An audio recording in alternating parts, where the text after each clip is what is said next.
this is Nancy Pelosi. You got to listen closely with her because another feeble leader on the Democrat side. And again, but she's a lot more with it than Joe Biden. She's playing you here.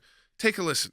After the Supreme Court ruling, there was huge outrage. That has seemed to subside, at least among overriding concerns. Despite all the legislative accomplishments, and I want to cite them, I want to, say it's been an extraordinary session. You and the president have done so much in terms of domestic concerns, the economy. So why is this message? Why do you think the president has gotten this message through the voters? Well, first of all, let me say that I think that much of what you've said I don't agree with. That is to say, the New York Times poll, I think, is an outlier poll. You cite one poll, but all the other polls. It's also the Real Clear Politics average is showing similar issues. No, but that was one that brought down the average, and it was an outlier. It wasn't even that big a sample. So I dismiss that. It's just lying. Every poll shows economy or inflation or both as the number one issue. Abortion does track now, so you could be honest and say, well, people do care about it. It is tracking. But it's down at like number 4 and 5 in most polls. And this is where they've gotten to learn. Now the New York Times polls are wrong.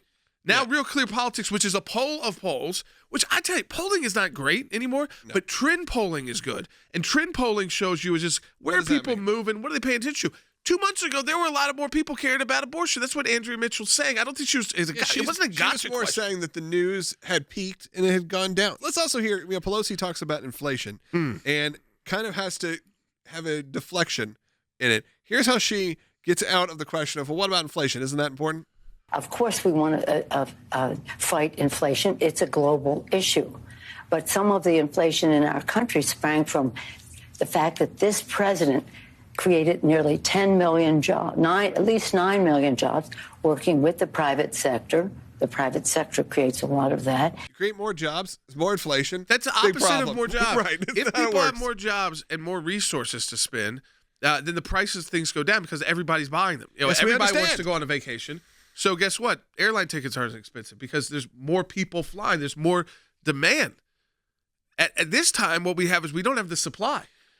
We don't even and people that are getting jobs, it's still below their pay is not going along with the inflation, so they're in the whole 3% at least right now. Like if you're a hourly wage earner, so you're already down even if you're taking one of these jobs. It's gaslighting, and it is. I think they're really. It's not so much trying to convince us.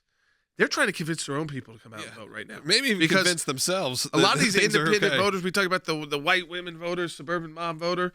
That's who she's trying to convince was to still vote Democrat. And people are smarter than that. I think they're seeing past. First of all, these people are too old.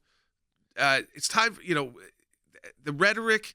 We can all Google things and find out what's fact and fiction. You hope people do, though.